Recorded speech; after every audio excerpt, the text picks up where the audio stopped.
Hi guys! Magandang araw po sa inyong lahat. Happy Sunday po sa inyong lahat. Flex ko lang po sa inyo yung aking munting garden dito po sa aming bahay. Ayan guys, meron po tayong mga gulay dyan. Meron din po ako mga bulaklak.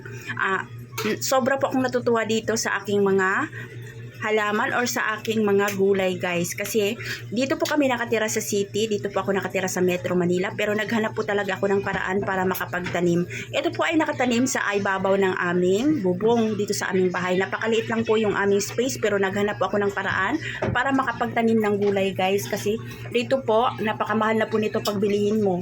Ang bawat tali po nitong alokbati 10 pesos, yung tanglad 5 pesos, yung spring onion natin makakabili ka 10 pesos, yung malunggay 10 pesos din. Kung meron kang tanim, ito po napakalaking tipid na po at napakalaking bagay na, dahil hindi mo na siya bibilhin. Hindi man po ito ganun kataba, di katulad pag sa probinsya tayo magtanim, pero sobra na po akong natutuwa dito guys. And andyan din po yung aking guardia, yung aming muning. Diyan, gusto nila matulog dyan kasi malamig at may mga halaman. Ayan po, halo-halo po yung aking tanim. Meron din po ako mga rose dyan, may mga vanda din ako kasi mahilig din ako sa mga bulaklak.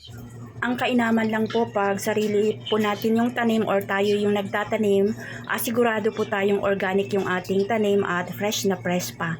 Walang halong chemical kasi kailangan lang talagang dumiskarte.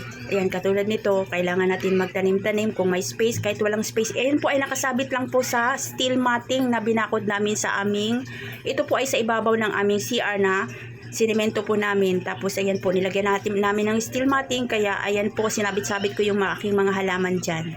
Guys, alam nyo po, napakaliit po talaga ng aming bahay. Bali yung pong tinanim ko na yan ay nasa second floor na po namin. Kaya po kami may second floor kasi maliit po yun talaga yung aming bahay.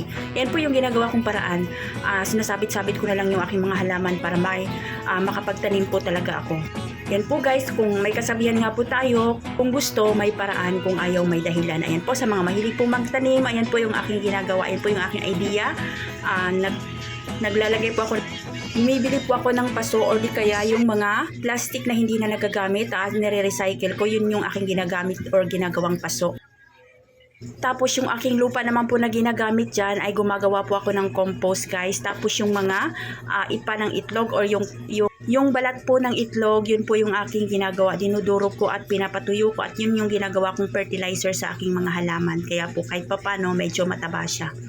Ayan po guys, pag day off namin, hindi kami nag-ihaw-ihaw, yan po yung aking libangan, nagtatanim-tanim po ako. At yun na rin po yung aking stress reliever guys, yung aking pagtatanim. Pag nakita ko po yung aking mga halaman na ganyan, namumulaklak, tapos mataba, ayan po, tuwang-tuwa na po ako. At parang, ang saya po, ang sarap sa feeling po, pagka ganyan, nakikita mo yung mga tanim mo at napapakinabangan mo.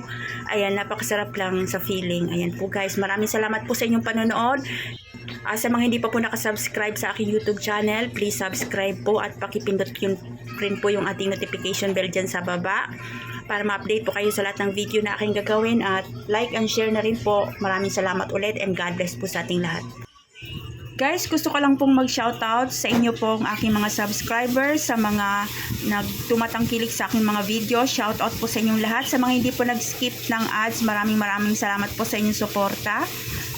At shoutout din po kay Sir Anime World, shoutout din po kay Ma'am Jenny Kulang, shoutout din po kay Ma'am Marizel Seriola, shoutout din po kay Sir Peterick Maglonso, shoutout din po kay Ma'am Rosa's Channel, shoutout din po kay Sir Wiseman, shoutout din po kay Kawaras Channel, shoutout din po kay Sir Ronnie Mortarillas, shoutout din po kay Ma'am Menchus Vlog.